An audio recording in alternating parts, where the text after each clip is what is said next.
Michael morreu enganado. Na verdade, ele havia sido assassinado.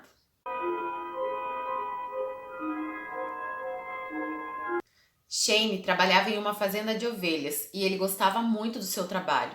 Uma parte do trabalho de Shane era garantir que o rebanho de ovelhas não seria atacado por animais selvagens como lobos ou cães raivosos.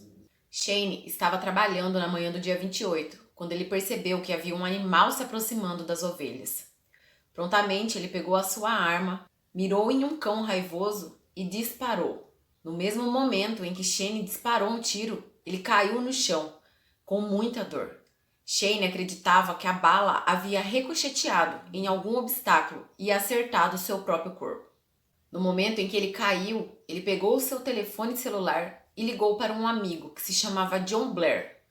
John estava trabalhando em uma fazenda a aproximadamente 30 quilômetros dali. O seu amigo disse a Shane que então desligasse e ligasse para o 911 pedindo ajuda à emergência. John ainda disse para Shane que estava a caminho. Shane desligou então o telefone e ligou para a emergência. No caminho para a fazenda, John ainda ligou para a mãe de Shane, Patty Hill. Patty ficou muito nervosa, passou na casa de sua nora, Jessica Hill, e então eles se encaminharam para a fazenda. Todos eles estavam nervosos, ninguém sabia ao certo o que havia acontecido com Shane. Eles apenas sabiam que ele havia sido atingido por sua própria arma. Jason Hill, irmão de Shane, também ficou sabendo do acidente e foi até o local. Os paramédicos chegaram muito rápido lá, antes mesmo que John, que estava a 30 quilômetros dali, chegasse. Os paramédicos perguntaram então a Shane o que havia acontecido, e no meio de grunhidos de dor, ele conseguiu dizer que havia atirado em um cão selvagem, mas a bala havia ricocheteado e acertado ele mesmo. Assim então, os paramédicos fizeram o possível para estabilizá-lo, mas infelizmente Shane veio a óbito na manhã do dia 28/5/2007. A ligação que ele fez para a polícia foi aproximadamente às 11h10 da manhã. Michael Shane Hill, conhecido por todos como Shane, nasceu no dia 21/6/1977. Shane é descrito por todos como um homem muito bom. Ele era um homem caridoso e a sua mãe mesmo disse que Shane era o filho que toda mãe gostaria de ter. Eles, os amigos e os parentes, diziam que Shane tirava a roupa do próprio corpo para dar a quem precisasse. Em 1998, Michael Shane conheceu uma garota chamada Jessica. Jessica era linda, loira, dos olhos claros, uma menina muito bonita, porém uma garota um pouco problemática. Na época em que se conheceram, Jessica morava em um lar adotivo. Ela dava um pouco de trabalho. Jessica por diversas vezes fugia desse local e depois retornava como se nada tivesse acontecido. Ela tinha 16 anos na época em que se conheceram. Ela teve a grande sorte de encontrar um homem bom. Shane deu a Jessica, uma garota rebelde, todo o apoio que ela precisava na época. Logo então eles engataram um relacionamento e Shane era completamente apaixonado por ela e ela por ele.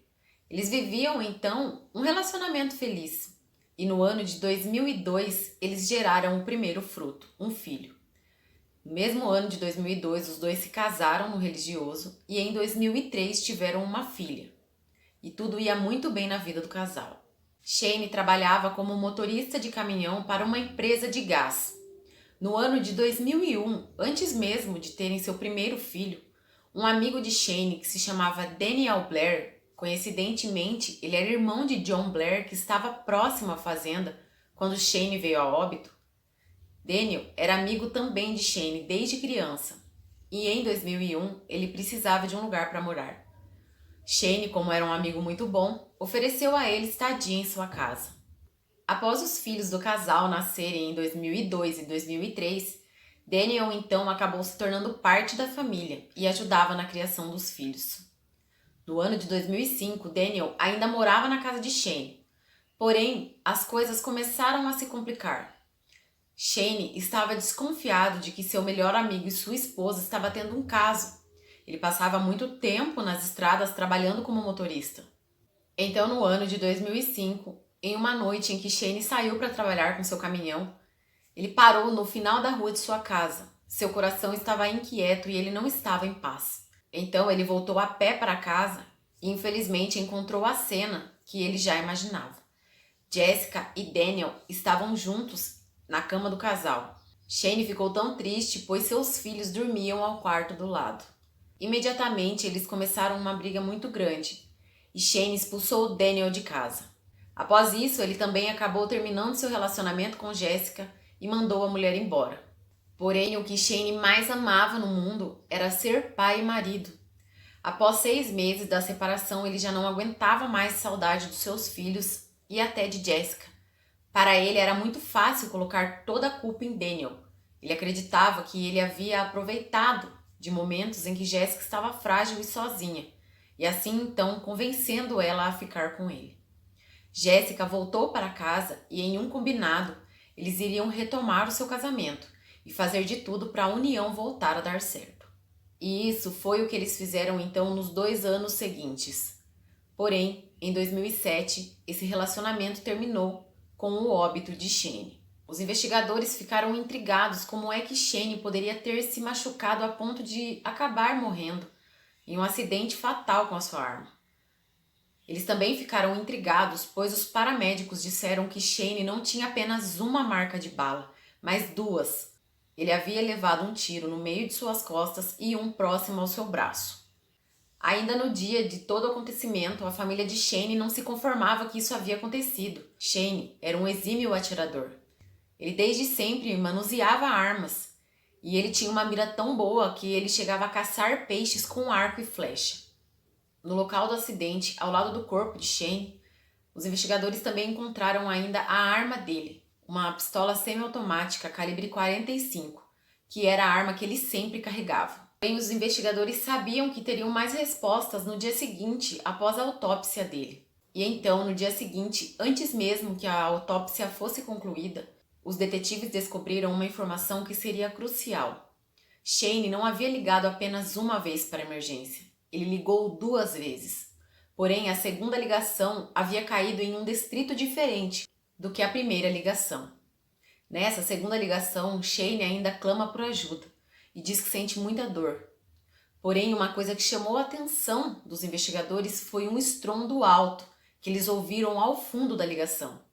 Nesse momento, Shane começa a gritar e dizer que está sentindo muita dor e que a sua arma havia novamente disparado. Os detetives escutaram essa segunda ligação por diversas vezes. I don't know. I can't move. Okay, can you tell me a general area of where you're at? I'm about 2.5 miles west on E57 off of 169. Are you in Greene County, sir? I don't know. I just live again. I just lived this on my arm. Oh my God. Oh my God. Sir? Tentando encontrar alguma pista do que realmente teria acontecido. E então eles chegaram a uma conclusão.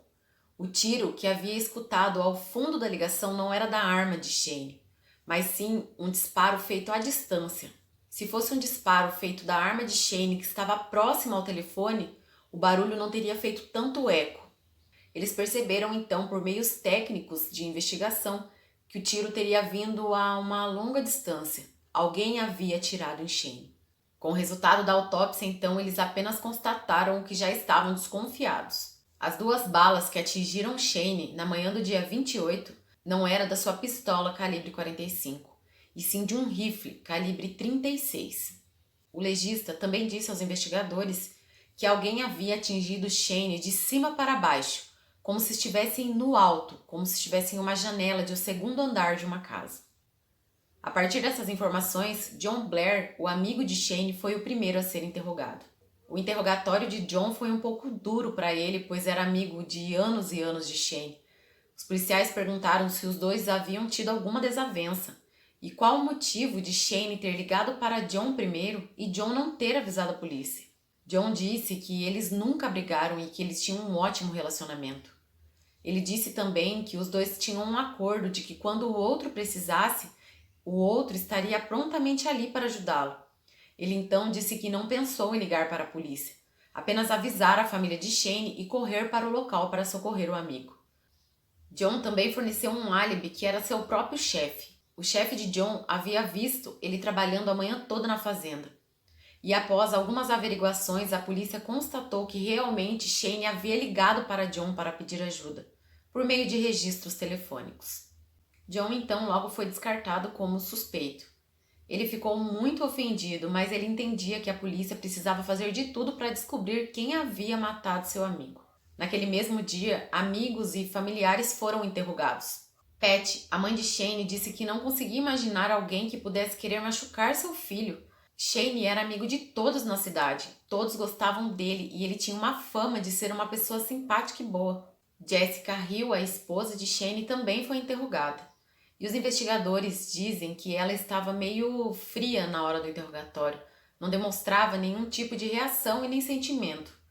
Não era normal para alguém que tinha perdido o marido naquele mesmo dia, porém eles disseram que cada um vivia o luto de uma forma diferente, então ela poderia estar ainda em um estado de choque. Jessica não era considerada uma suspeita, pois eles sabiam que Pat, a mãe de Shane, havia ido buscá-la para irem até a fazenda. Os investigadores queriam conversar com ela para saber como vinham sendo os últimos dias de Shane. Ela disse que ele estava muito feliz porque estava trabalhando finalmente próximo à casa deles. Ele não precisava ficar viajando. Ela disse também que os dois estavam felizes como um casal, que estavam criando os filhos e viviam uma vida praticamente perfeita. Um dos detetives conhecia o casal como se fosse uma pessoa mais próxima e sabia da história de Daniel.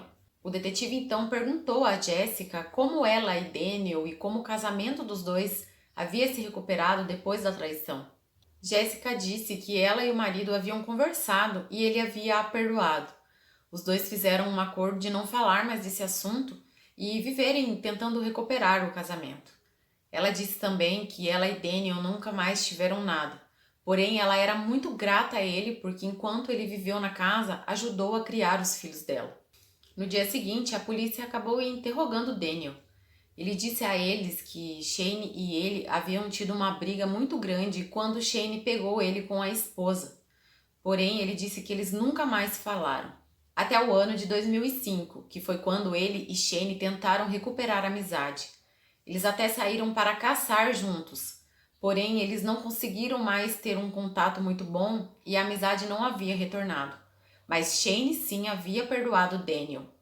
Daniel disse que nunca faria mal a Shane, que se ele quisesse acabar com a vida dele, poderia ter acabado no dia em que foram caçar e feito tudo parecer um acidente. Daniel também era descrito pelos próprios irmãos de Shane como uma pessoa boa. Eles sabiam que Daniel nunca teria coragem de empunhar uma arma e atirar contra o amigo. Daniel também disse à polícia que no dia em que tudo havia acontecido, ele havia passado a manhã trabalhando e na parte da tarde, ele e Aaron Moss estavam em um bar bebendo. Ele disse que não tinham muitas pessoas no bar, mas que se lembrava que o nome do garçom era Magnum. Essas foram as informações que ele deu à polícia. Quando Daniel foi expulso da casa de Shane, ele passou a morar com Aaron Moss, e então a polícia também foi investigá-lo. No depoimento de Aaron, ele disse à polícia que nunca havia conhecido Shane pessoalmente, que conhecia apenas pelo que Daniel havia contado do que teria acontecido anos antes. Ele disse que nunca teve nada e nem teria motivos para matar Shane. E o interrogatório de Aaron acabou sem nenhuma nova informação. Após passado o dia dos interrogatórios, Jessica ficou mais na casa de sua sogra. Era bom assim, pois as duas ficavam mais juntas e a sogra poderia passar mais tempo com os netos e ocupando a cabeça para não sofrer pela perda do filho. Uma grande reviravolta aconteceu poucos dias após a morte de Shane. Pat tinha um laptop em sua casa que ela sempre usava para fazer pesquisas. E Jessica, sua nora, havia usado o computador também. Pat então foi usar novamente seu computador e ela se deparou com uma página de conversas de sua nora. Ela não quis invadir a privacidade de Jessica, porém não teve como não ler quando ela viu com quem Jessica estava conversando. Era Daniel Blair. Ele havia mandado uma mensagem para Jessica que dizia: "Você não precisa se preocupar mais. Ele nunca mais vai voltar." Pat disse que seu coração quase saiu pela boca. Ela disse que seu sentimento na hora foi devastador e que ela ficou com muito medo. E então imediatamente ela levou o computador para a polícia. Os investigadores descobriram conversas acalorosas entre Jessica e Daniel. Eles ainda se amavam e trocavam mensagens diariamente. Os dois, por várias vezes, acabaram se encontrando, e isso acabou colocando Jessica novamente no topo dos interrogatórios. Ela começou negando novamente que teria um caso e contato com Daniel, mas quando os investigadores mostraram as novas evidências que eles tinham, ela acabou confessando tudo.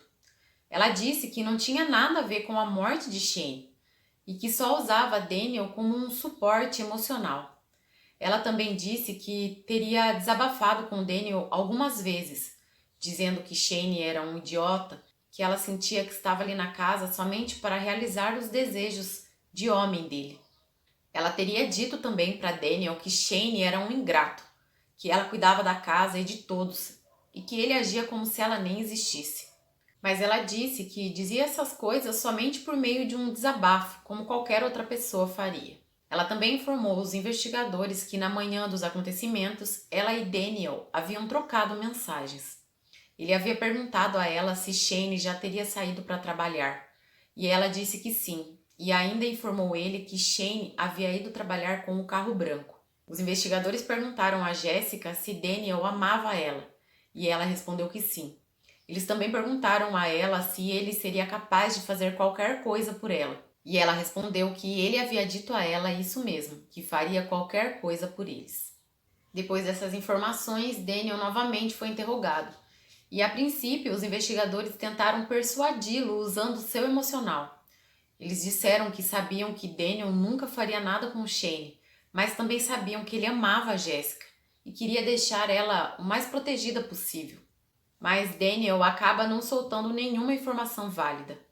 Após algum tempo, o interrogatório começa a se tornar mais pesado, e então ele percebe que os investigadores têm muito mais informações do que ele acha que eles têm. Daniel ainda disse que depois de tudo o que teria acontecido, ele amava Shane como um irmão e nunca teria coragem de atirar nele. O policial então acabou enfatizando uma pergunta e disse: Daniel, quem estava lá com você? Foi o Aaron Moss? E Daniel apenas respondeu que sim. O policial pergunta então: foi ele quem atirou em Shane? E ele novamente responde que sim. Ele acaba revelando tudo o que teria acontecido naquela manhã. Ele disse que naquela manhã, após ele e Jessica trocarem mensagens, ele resolveu colocar um fim em tudo aquilo, para poder ter a liberdade de então ter o seu relacionamento com Jessica. Ele e Aaron foram até a fazenda em que Shane trabalhava e ficaram observando o melhor momento em que poderia executar seu plano. Os dois estavam na parte de cima de como se fosse um celeiro velho. Por isso, o tiro que atingiu Shane teria vindo de cima para baixo. Ele disse que no momento em que Aaron empunhou a arma, percebeu que Shane havia visto um animal. E no mesmo momento em que Shane atirou no cachorro selvagem, Aaron também puxou o gatilho. Assim, o tiro de Shane acabou abafando o disparo da arma de Aaron, e Shane não percebeu que havia levado um tiro nas costas. Esse foi o momento em que Shane caiu no chão e acabou ligando para o amigo e para a polícia. Porém, os dois lá de onde estavam perceberam que Shane não estava morto. Aaron então disse a Daniel que eles precisavam acabar com aquilo. Os dois se aproximaram do corpo de Shane e atingiram a ele com um segundo disparo, que foi feito a uma distância que Shane novamente não poderia vê-los.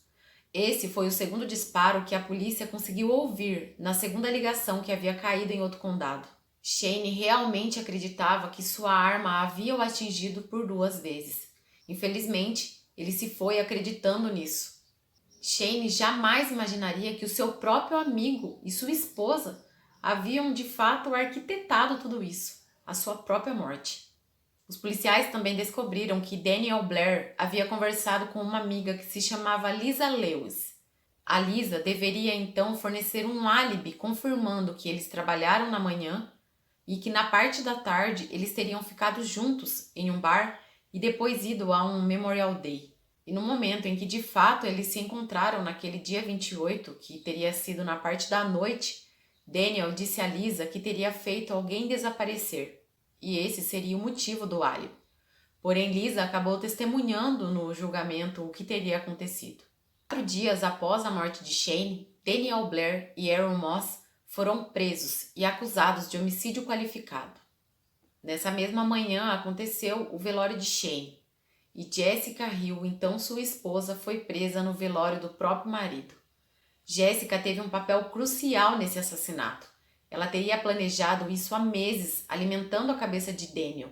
Ela conseguiu manipular Daniel e conseguiu que ele acreditasse que ela estava totalmente infeliz e que ela sofria muito na sua casa, que Shane não cuidava dela como ela merecia. Jéssica foi acusada de assassinato em primeiro grau e conspiração para cometer assassinato. Aaron Moss foi considerado culpado de homicídio culposo e condenado a 50 anos de prisão. Daniel Blair foi considerado culpado de homicídio qualificado e condenado à prisão perpétua. Jessica Hill foi considerada também culpada de homicídio qualificado e ela pegou 50 anos de prisão. Porém, após algum tempo, ela entrou com um recurso e foi concedida a ela um novo julgamento. Ela se declarou culpada de associação por homicídio e cumplicidade. E então ela foi novamente condenada a 12 anos de prisão. No ano de 2012, então, ela acabou sendo solta sob liberdade condicional. Esse acabou sendo o final da vida de Shane, um homem bom e que tinha o amor de muitas pessoas. Porém, quem deveria amá-lo realmente, que era sua esposa, acabou planejando a sua morte. Se você ficou até aqui, comenta pra mim aí nos comentários um coração amarelo. E se você tiver alguma opinião sobre esse caso, também deixa aqui embaixo pra mim. Muitas pessoas acreditam que Jéssica de fato ficou impune de seus crimes, já que nos dias de hoje ela já está livre. Mas é isso, e infelizmente a vida nem sempre é correta com todos nós. Um beijo e até o próximo caso.